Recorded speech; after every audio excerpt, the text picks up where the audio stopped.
छिया तोरा भोले दानी हो, कनी बुझ नहीं बाबा परेशानी हो। अभी आप सुन रहे हैं जय माँ काली रिकॉर्डिंग स्टूडियो फुलपरास चौक से। भलैया हम तोरा दुआरी पे हो, कनी खोला नया अपन के बारी के हो।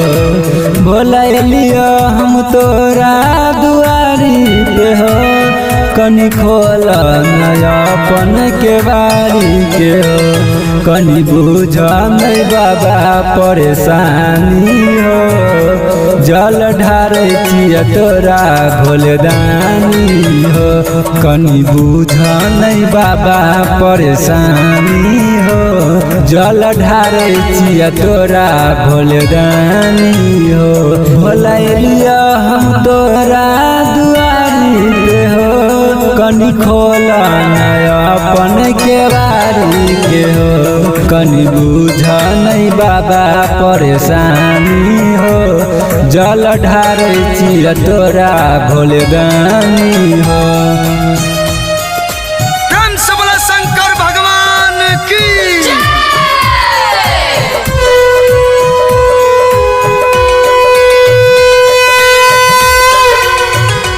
जल ढारे छिया तोरा भोले दानी हो, कनी बुझ नहीं बाबा परेशानी हो।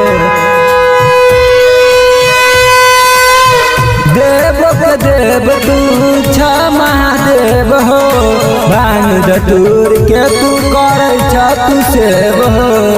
भांग धतूर के तू करे छ तू सेव हो। देव के देव तू कहे छ महादेव हो, भांग धतूर के तू करे छ तू सेव हो। कनी बुझ नहीं बाबा परेशानी हो, जल ढारे छिया तोरा भोले दानी हो। कनी बुझ नहीं बाबा परेशानी हो, जल ढारे छिया तोरा भोले दानी हो।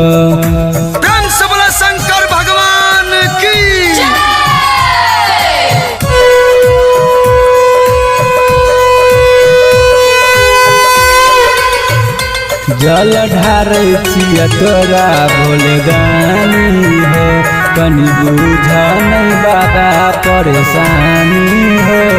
जल ढारे छिया तोरा भोले दानी हो। ए बाबा तोहर महिमा छ बड़ी महान हो, तोहरा के जाने छ दुनिया जहान हो। तोहरा के जाने छ दुनिया जहान हो।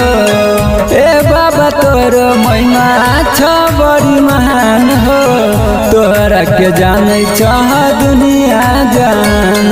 कनी बुझ नहीं बाबा परेशानी हो, जल ढारे छिया तोरा भोले दानी हो।